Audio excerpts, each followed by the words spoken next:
91X. It's Hilary. Hey, Hilary, how are you? It's Chris Shiflett. Chris Shiflett. I'm great, dude. How are you doing? I'm good. Okay, that's really good to hear because you are one of those people that I feel like you always have so much going on, so many projects all at once. I'd say I'm one of those people that has overscheduled himself. Yeah, but you must thrive living that way because you keep doing it. You've got so much going on. Yeah. I don't know. I think I got a screw loose. I don't know what's wrong with me, but yeah, it's a particularly busy time between. We're in the middle of doing a million shows with Foos, and then I've been putting out some music of my own, and then I got these shows coming up, at Belly Up and that whole run of shows, and then I've been working. The thing that's really taking up all my time is this new podcast thing that I've been doing called Shred with Shifty. Yeah, so I'm one of the 2% of female Rush fans in their audiences. I've been a Rush fan for a long, long time, and so I just listened to your first episode of that with Alex Lifeson, and I was enthralled. Right. It was so interesting, and I don't even play guitar, but I loved it. You don't play guitar yet, but maybe now you will. There you go. I haven't started yet. That's a good way of looking at it.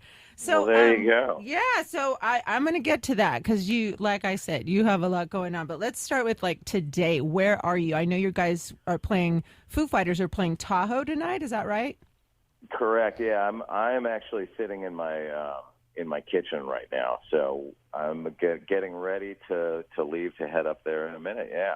Oh, okay. All right. And then we play Outside Lands on Saturday, and then back, and then jump into doing some shows the weekend after that up in Northern California, and then we come down south for Belly Up. Yeah, I know. Yeah. We can't wait. That's going to be on the 24th. Chris Shiflett solo show at the Belly Up. Where else in San Diego have you played? You've played the Casbah, right?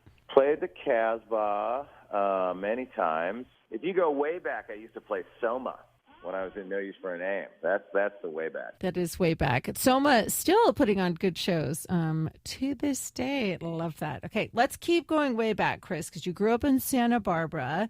I know you listened to a lot of rock music, you and your brother growing up, classic rock and roll. You played in punk rock bands.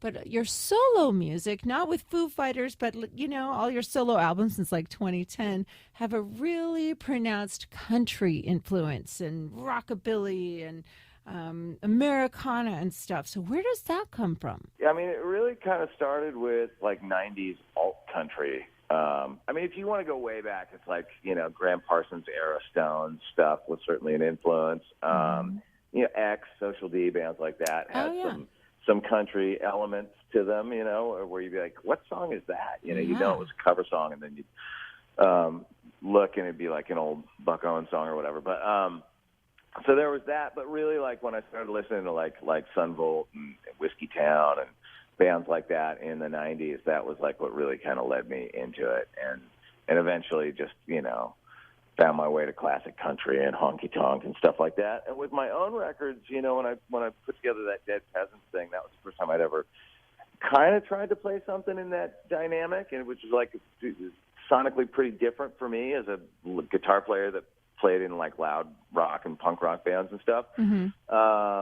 So I feel like over the years, each successive record that I do blends a little bit more of kind of my entire record collection into it. You know what I mean? Mm-hmm. Country's a huge influence, and obviously the rock music that I've listened to my whole life is a big influence, and just kind of everything kind of just blends together, Yeah, I would say even the one song you've released so far from Lost at Sea, Damage Control, almost has I want to say a reggae drum beat at least. Yeah. Okay. All right. I think of it, it's it's that clashy reggae influence, yeah. Clashy reggae, yes. And even some almost like a Lee Scratch Perry vibe. Well, it's funny because after we recorded it, I took it back to my studio and busted out my tape echo and just sat there playing, like trying to make like dub sounds for hours, and then like recorded a bunch of that stuff and sent it to Jaron, and he kind of like mixed it in, where it needed. But there's a lot of that like dubby sound effect stuff in it. Yeah, I love that. So Jaron is Jaron Johnston. He's who produced this album. You worked with Dave Cobb, legendary Dave Cobb, for your other two like purely solo albums without the Dead Peasant. So tell me a little bit about Jaron and like what he brought to the recording process of this new record. Oh, he brought a lot. He's a really good producer. He's a great songwriter.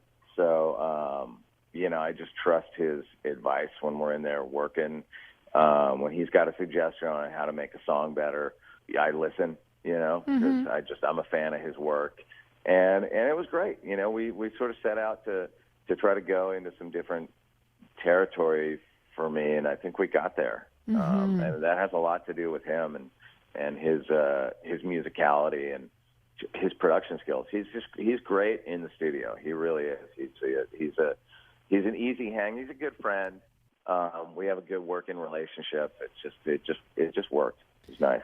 That's awesome. And I mean, have you ever had a recording experience where it wasn't the greatest vibe? And you don't have to name names, but I mean, I'm sure that really impacts the end product, right? Or end result. Oh, yeah, certainly. I mean, over the years, I wouldn't name names or anything, but you want to be happy and comfortable and loose in the studio. And I think that's like the through line to all the people I look back at over the years that I've loved working with. It's like people that you just keep it light in the studio and you just have fun. And recording can be it's like kind of like all your insecurities can bubble up to the surface because, it's a weird, so much of making music is in your head, and so you want to create an environment that's where you're sort of comfortable throwing ideas out there without feeling, without being insecure about it, Sure. And that, so it's important. I'm talking with Chris Shiflett. He's going to release a new record, Lost at Sea, on October 20th and plays the Belly Up this month on the 24th if you want to go see him live. Chris Shiflett, you may know from Foo Fighters, No Use for a Name, Me First in the Gimme Gimmes. What else? Jackson United, the Dead Peasants, and your podcast. And by the way, you joined the Foos in '99, but then started Jackson United a few years later, and then we're still in the Gimme Gimmes. Have you ever had a moment, Chris, where you were I don't know, on stage or working on a song or something, and you were like, wait, who? What? Who am I playing with right now? Where am I? No, it's kind of the opposite. It's like the more you do, the more you feel like your guitar playing muscles are always kind of like in shape and strong. Yeah, it's when you don't play it for a while that's when you have those moments. Like, wait, how does the bridge go? Whoops. Oh, that's funny. Yeah, that makes sense, I guess. Right on. Yeah. So, no, it's the moments that I have are like, why am I doing this right now? I'm too busy. And then and your first podcast, Walking the Floor, it was over 200 episodes. The most recent one I listened to was the Wolfgang Van Halen one, and that one was right on. Super cool. But again, you're not busy enough, so you're like, let's do a rad new podcast, Shred with Shifty, and you only have a few episodes, but I imagine you've got some in the can waiting to go. The Alex Lifeson one was fascinating, but I feel like you should be your own guest at some point because all the all the questions you're asking them about gear and influences and stuff. I'm curious about you. Well, we might have to do that at some point. Yeah, it's been I feel like a lot of that comes out in these conversations. It's fun. Yeah, when you introduce the video component to a podcast, it becomes this whole other thing. I've found, it's I don't know. I always thought about doing that with Walking the Floor, but I never really had the resources to pull that off. So it's great. I've been enjoying that part of this new thing because it sort of gives you, just gives you something to watch. Sure. And with guitar playing, you want to see where the person's hands are on the neck and all that sort of thing. So, but yeah, there's a bunch in the can. Mike Campbell and Brad Paisley and Mike McCready from Pearl Jam. Oh, and yeah. a bunch of great guests coming up. Right on. Shred It with Shifty podcast, but I think I'll watch it on YouTube now because, when you had Alex Lifeson on and he was like ripping, and I was like, oh, I wish I could see what he was doing right now. Yeah. Yeah, it's cool. Well, listen, Chris, the new album is Lost at Sea. It comes out October 20th. I'm really excited to see the songs live at the Belly Up on the 24th here in August. And cheers to you and this tour and the new album, Lost at Sea. It's full of good songs. Damage Control, already out. And what's the song? I Don't Trust My Memories Anymore. It's so beautiful. Yeah. And there's thank you. Yeah. So thank you, Chris. And we'll see you at the Belly Up on the 24th. Awesome. Thanks, Hilary. You bet. We'll see you soon.